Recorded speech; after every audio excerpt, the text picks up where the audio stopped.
जल, जंगल और जमीन धरती माँ के गर्भ पर हर प्रकार के जीव जंतु, पेड़ और पौधे सभी निर्भर हैं। मुझ पर सबको अपनी माँ धरती हमें अपने को पर बसा रखी है। लेकिन आखिर तालाबों को मिटाने वाला कौन? लोग तालाब नहीं मिटा पा रहे हैं, न तालाब मिट रहे हैं तो कई तरह के जीव जंतु पानी के बिना तड़प तड़प कर मर रहे हैं। जो जमीन चारों तरफ हरी भरी रहती थी वह जमीन बंजर दिखने लगी है। आखिर इसके लिए जिम्मेदार कौन? जो हमारे संरक्षण के नाम पर आए पैसे का दुरुपयोग करते हैं वह शायद भूल गए हैं कि वह अपने लिए, अपनों के लिए घातक सिद्ध हो रहे हैं। आज पानी के बिना छोटे छोटे जीव मार रहे हैं, पर उन्हें यह नहीं भूलना चाहिए कि पानी के बिना न जीवन है, न पानी के बिना हवा। क्योंकि अगर पानी नहीं रहेगा तो पेड़ पौधे सूख जाएंगे और जीवन देने वाली ऑक्सीजन भी नहीं मिलेगी। पर यह सवाल करेगा कौन? कोई भी आता है, बड़े बड़े भाषण देता है, जल संरक्षण के प्रति कई तरह की योजनाएं आती हैं। जल संरक्षण के नाम पर और जो भी स्थानीय जनप्रतिनिधि होता है पहले काम करता है तालाबों का सौंदर्यीकरण, तालाबों का गहरीकरण। गर्मियों में भी कमल के फूल और पुरैन के पत्तों से ढके जल से भरे तालाब वीरान हो गए हैं। जो दिख रहा है, कहाँ गई सीबीआई, कहाँ गई सीआईडी और डी? इन तालाबों की दुर्दशा का दोषी कौन है?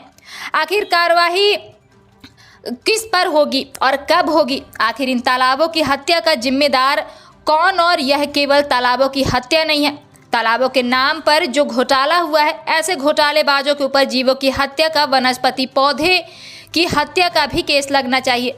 क्या आपने सोचा कि यह छोटे छोटे खरगोश, छोटे वन्यजीव ये क्यों नहीं दिखते? यह पानी बगैर विलुप्त हो रहे हैं, मर रहे हैं। आपके गांव में तालाबों में गर्मियों में चारों तरफ जानवरों का झुंड दिखता था। छुट्टी बिताने जब शहर से बच्चे आते थे वह भी तालाबों में जाकर जल क्रीड़ा करते थे।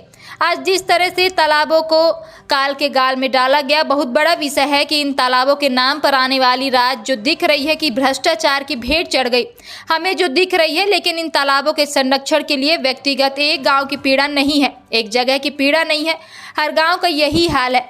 आज चारों तरफ जहां भी तालाब की भीटें देखेंगे फटी पड़ी हैं, दरारें आ गई हैं, एक भी बूंद पानी नहीं है। सत्तासीन राजनेता आते हैं तो उनसे आप अपना सवाल क्यों नहीं करते? यह तस्वीर बहुत बड़ी घातक है और भविष्य के सन्नाटे की ओर इशारा करती है। आखिर तालाबों के नाम पर आए हुए पैसों का लुटेरा कौन है?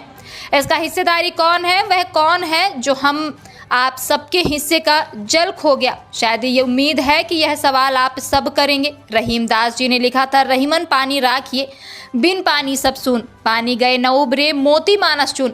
आखिर क्या यह पंक्तियाँ आप भूल गए हैं? अपने के लिए, अपनों के लिए, अपने आने वाले कल के लिए विचार करें। और अगर आपको भी लगता है कि यह जरूरी है तो जनप्रतिनिधियों से सवाल जरूर करें।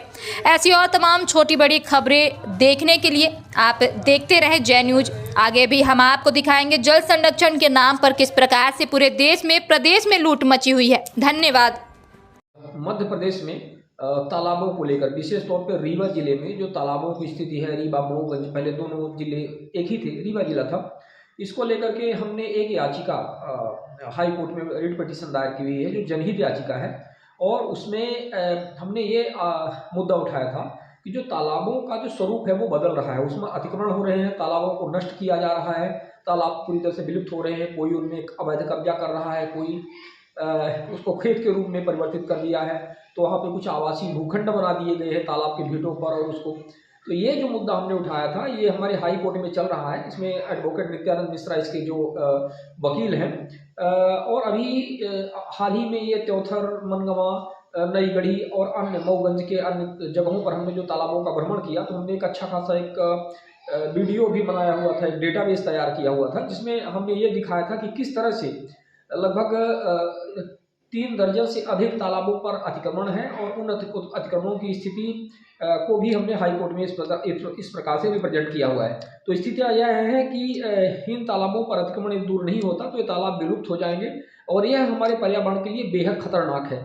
और ये मुद्दा सरकार के भी संज्ञान में है। इसमें 7 या 8 कलेक्टर जो रीवा में 2010 से लेकर के अब तक जितने कलेक्टर थे वो इसमें पार्टी बने हुए हैं, उनसे जवाब तलब भी किया जा चुका है।